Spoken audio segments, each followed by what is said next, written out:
Doctor Preetham diabetes reversal ಕ್ಷೇತ್ರದಲ್ಲಿ ದೊಡ್ಡ ಹೆಸರು.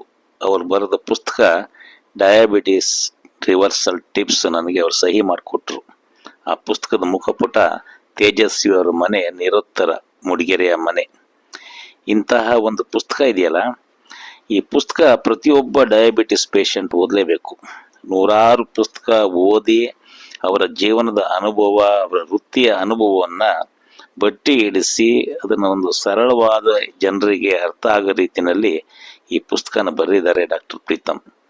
ನಾನು ಇದನ್ನು 3 ಸಾರಿ ಓದಿದ್ದೀನಿ, ಇನ್ನೂ 4ನೇ ಸಾರಿನೂ ಓದಬೇಕು. ಇದು ನಮ್ಮ ಜೀವನದಲ್ಲಿ ಅನೇಕ ತಿರುವುಗಳಿಗೆ ಕಾರಣವಾಗುವಂಥ ಪುಸ್ತಕ. ನೀವು ಡಯಾಬಿಟಿಸ್ ಪೇಷಂಟ್ ಆಗಿದ್ದರೆ ಮಾತ್ರ ಅಲ್ಲ, ನಿಮ್ಮ ಕುಟುಂಬದಲ್ಲಿ ಯಾರೇ ಇದ್ದರೂ ಕೂಡ ನೀವು ಈ ಪುಸ್ತಕ ಓದಿ. ಅಥವಾ ನೀವು ಸಮಾಜ ಸುಧಾರಣೆಯ ಆಶಾಭಾವನೆ ಹೊಂದಿದ್ರೆ ನೀವು ಈ ಪುಸ್ತಕ ಓದಿ ಅನೇಕರಿಗೆ ಇದನ್ನ ಮಾರ್ಗದರ್ಶನ ಕೂಡ ಮಾಡಲಿಕ್ಕೆ ಸಾಧ್ಯ ಇದೆ.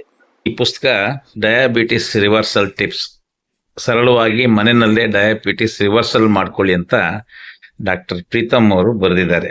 ಅದರಲ್ಲಿ ಒಂದು ಒಳ್ಳೆ ಅಂಶ ಹಾಕಿದ್ದಾರೆ ನೋಡಿ.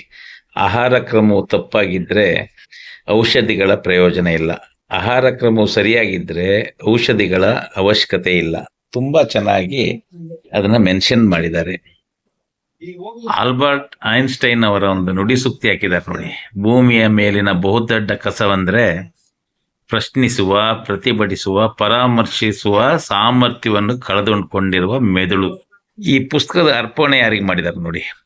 20ನೇ ಶತಮಾನದ ಅತ್ಯಂತ ಶ್ರೇಷ್ಠ ಧೀಮಂತ ಕ್ರಾಂತಿಕಾರಿ ಅರ್ನೆಸ್ಟೋ ಚೆ ಗೊವೆರಾ ಮತ್ತು ನಾನು 6ನೇ ತರಗತಿಯಲ್ಲಿ ಆಕಸ್ಮಿಕವಾಗಿ ಓದಿದ ಕರ್ವಾಲ ಕಾದಂಬರಿಯಿಂದ ಸಾಹಿತ್ಯದಲ್ಲಿ ಮತ್ತು ಪರಿಸರದಲ್ಲಿ ಅದಮ್ಯ ಆಸಕ್ತಿ ಹುಟ್ಟಿಸಿದ ಶ್ರೀ ಪೂರ್ಣಚಂದ್ರ ತೇಜಸ್ವಿಯವರಿಗೆ ಈ ಪುಸ್ತಕದಲ್ಲಿ ಡಯಾಬಿಟಿಸ್ ರಿವರ್ಸಲ್ ಹಂತಗಳನ್ನು ಹೇಳಿದ್ದಾರೆ.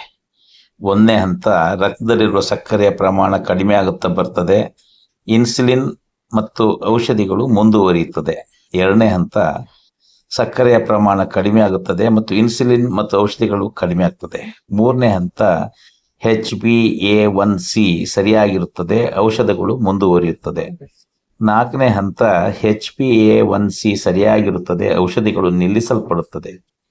5ನೇ ಹಂತ, HbA1c ಸರಿಯಾಗಿರುತ್ತದೆ, ಔಷಧಿಗಳು ನಿಲ್ಲಿಸಲ್ಪಡುತ್ತದೆ ಮತ್ತು ಡಯಾಬಿಟಿಸ್ನಿಂದ ಬರುವ ಜಟಿಲತೆಗಳು ಮಾಯ ಆಗ್ತದೆ. ಈ ಪುಸ್ತಕ ನೀವು ಯಾವ ಕಾರಣಕ್ಕೂ ತಪ್ಪದೇ ಓದಬೇಕು.